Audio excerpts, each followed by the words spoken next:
Hello everyone. आज हम TVS Motors का रिव्यू कर रहे हैं। क्वार्टरली रिजल्ट्स जून के डिक्लेयर हो गए हैं और टीवीएस मोटर के क्वार्टरली रिजल्ट इस बार कैसे हैं और बुक्स हमको क्या बता रही है, नंबर्स कैसे हैं और जो शेयर मार्केट में जो प्राइस का एक्शन है, प्राइस एक्शन, वो हमें क्या पिक्चर बता रहा है। वही आज हम डिस्कस करेंगे। क्विकली हम स्लाइड्स में आ जाते हैं। टीवीएस मोटर का इस बार जो रेवेन्यू फ्रॉम ऑपरेशन है वो 38% ईयर ऑन ईयर बढ़ा है 13,000 करोड़ से। और जो उनका प्रॉफिट है, नेट प्रॉफिट है, पीएटी, वो आपका 51% से बढ़ा है ईयर ऑन ईयर, 1100 करोड़ के अराउंड। और एबिटा भी इस बार बढ़ा हुआ है 41% ईयर ऑन ईयर। एंड इनका जो सेल्स है वो भी काफ़ी इस बार बढ़ा है टू व्हीलर सेगमेंट का, जो कि 27% है year on year. That is 1.63 million units है ड्यूरिंग दिस क्वार्टर जो उन्होंने सेल किया है। इलेक्ट्रिक व्हीकल का सेल है वो भी बहुत ज़्यादा बड़ा है, इस बार 86% ईयर ऑन ईयर है।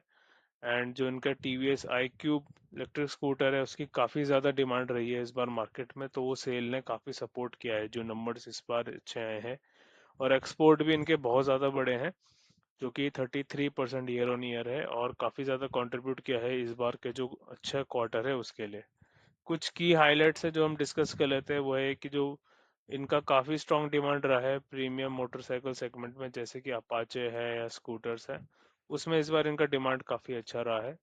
मैनेजमेंट बहुत ही ऑप्टिमिस्टिक है इसके डिमांड के बारे में, और उनको ऐसा लगता है कि आने वाले टाइम पे ये जो उनका जो इनकी डिमांड और रहेगी, इस वजह से क्या है, अपनी जो प्रोडक्शन की कैपेसिटी है वो उसको बढ़ाने का प्लान कर रहे हैं। और बाहर जो डोमेस्टिक और एक्सपोर्ट, मतलब जो बाहर का जो भी डिमांड है उसको भी केटर करने के लिए वो एक एक्सपेंशन का प्लान कर सकते हैं, इस कर रहे हैं बेसिकली। और जो इन सब जो रिजल्ट है, इस रिजल्ट के बाद जो शेयर है वो 5 से 6% ऊपर उठा है क्वार्टरली रिजल्ट होने के बाद। अब हम आते हैं, एक बार बुक्स में चेक करते हैं नंबर्स कैसे हैं। टीवीएस मोटर 2 लाख करोड़ की कंपनी है, काफ़ी बड़ा फिगर है मार्केट कैप है इसका। ये काफ़ी अच्छी बड़ी हैवी वेट कंपनी है, ब्लू चिप कंपनी है। अगर इसका मैं डिविडेंड यील्ड देखूं तो 0.27% है और इसका स्टॉक का पीई रेशियो जो है वो 60 है, तो काफ़ी हाई चल रहा है अभी। और इसके बारे में अगर और हम देखें क्वार्टरली रिजल्ट्स, तो यहाँ पे आपका क्वार्टर का जो नंबर है वो 33% से अप है, 16,000 करोड़। ऑपरेटिंग प्रॉफिट भी इस बार ज़्यादा है और नेट प्रॉफिट जो है इसका, नेट का, वो भी काफ़ी ज़्यादा है, 800, मतलब पहले से ज़्यादा है, 800 से 1,000 करोड़। पीएनएल देखते हैं ईयर ऑन ईयर वाला, ये कंसोलिडेटेड है तो ये भी इस बार ज़्यादा है 60,000 करोड़ से। ऑपरेटिंग प्रॉफिट भी पहले से इम्प्रूव्ड है और आपका जो नेट प्रॉफिट है वो भी ज़्यादा है। अगर हम ईयर ऑन ईयर देखें तो वो कहाँ 10,000 करोड़ होता था और आज ये 60,000 करोड़, 60,000 करोड़ के आसपास है, तो 6 टाइम्स ऑलमोस्ट 2015 से हो चुका है इसका जो सेल्स फिगर है, काफ़ी अच्छा हेल्दी चीज़ है। कैश फ्लो जो आप, अगर आप देखें तो करंटली कैश फ्लो पॉजिटिव है कंपनी। बीच में क्या था, 2022-23 में और इवन 24 में भी कैश फ्लो नेगेटिव था। मैंने इस चीज़ को चेक किया और इस चीज़ को जाना कि ये, इसका जो रीज़न है वो ये है कि कुछ साल तक जो कंपनी है उन्होंने लोन उठाया है। लोन जो है वो मेजरली आपका 2023 में 6,000 करोड़ का, 6.5 thousand करोड़ का लोन उठाया, और यहाँ पे भी ऑलमोस्ट 5,000 करोड़ का लोन उठाया 2024 में, जिस वजह से आपका जो ओवरऑल कैश फ्लो था वो नेगेटिव हो गया था। नेगेटिव कैश फ्लो अच्छा नहीं होता है, बट अगर हम थोड़ी बहुत लॉजिक की बात करें, अगर कंपनी के ओवरऑल नंबर बड़े स्ट्रांग है, सेल्स के नंबर या और भी, जैसे हमने देखा एक्सपोर्ट भी कर रहे हैं, और अगर वो लोन उठाते हैं, कोई भी अच्छा है, बड़ा जो गुड क्वालिटी वाले जो बिजनेस है, जो वो लोन उठा के अपना बिजनेस को आगे बढ़ाते हैं, उसमें ज़्यादा इशू एज सच रहता नहीं है।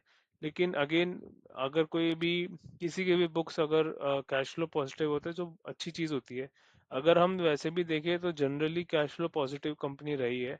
बीच में एक आध साल ऐसा है जहाँ पे कैश फ्लो वो नेगेटिव था, बट अगेन नाउ करंटली में भी कैश फ्लो पॉजिटिव ही है कंपनी।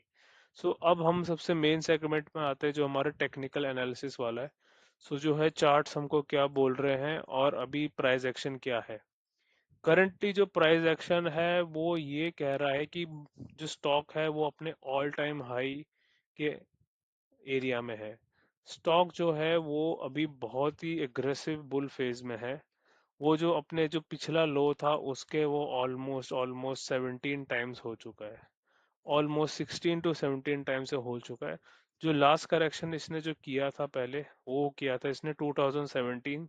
17 के बाद से परफॉर्म नहीं किया था, 17 के बाद ये वापस रिज्यूम किया 2022 में। और 2022 से लगातार इसने बीच में एक करेक्शन किया था, तो 2024 में करेक्शन किया था कुछ महीनों का, 6 महीनों का करेक्शन था ये। और उसके बाद इसने फिर एक छोटी करेक्शन की थी 2026 में, अभी रिसेंटली। वो करेक्शन भी ज्यादा बड़ी नहीं थी, प्राइस वाइज नहीं थी, छोटी थी। और अब वो फिर से ऑल टाइम हाई जा चुका है, और वो उसने अपने जितने भी रीसेंट हाई है उसको ब्रेकआउट कर दिया है। सो पिक्चर जो अभी है वो ये कि जो स्टॉक है वो हैवीली वॉलेटाइल है, बहुत ज्यादा वॉलेटाइल है। और काफी, अब ये बहुत ही एक बुलिश फेज में आ गया है, अगर मैं इसका ट्रेंड भी लगाऊं, बहुत ज्यादा एक बुलिश फेज में है। और ये स्टॉक जो है काफी ज्यादा प्राइस वाइज ये आउट परफॉर्म कर चुका है अपने आप को। और रिजल्ट भी जो आए वो काफी अच्छे स्ट्रॉन्ग रिजल्ट आए, जिसने इसको और भी ज्यादा पुश कर दिया है। सो देखते हैं कि आगे क्या होता है, ये कहाँ अपना ये टॉप अब लगाएगा, ये एक चीज है। क्योंकि ये कहते हैं ना, टू द मून वाला जो है प्राइस एक्शन, है वही वाला टू द मून वाला है। सो देखते हैं कि कहाँ रुकता है। अभी तो ये एकदम ऑल टाइम हाई है। जिन लोगों ने पहले के जो इन्वेस्टर रहे होंगे इस स्टॉक में, जिन्होंने कभी पहले इसको खरीदा होगा, पोजीशन होल्ड की होगी, सो अब उनको कई कई गुना उसका रिटर्न मिल रहा है। सो ये काफी अच्छा स्टॉक है, बहुत इसका बहुत ही बुलिश फेज में है। आगे आने वाले टाइम पे देखते हैं कि टॉप कहाँ लगाएगा, कितना ऊपर। क्या 4300 का जो प्राइस है वो ये प्राइस है कि इनफ हो चुका है, या ये अभी भी और ऊपर जाएगा, ये कहाँ तक ऊपर जाता है वो चीज़ देखने वाली है। सो नेक्स्ट क्वार्टर देखते हैं कि रिजल्ट कैसा रहता है, और प्राइस एक्शन क्या ये ऑल टाइम हाई लगाएगा, या यहीं पे टॉप लगा के अब ये करेक्शन अपनी बड़ी वाली शुरू कर देगा। So I will see you in the my next video. Thank you.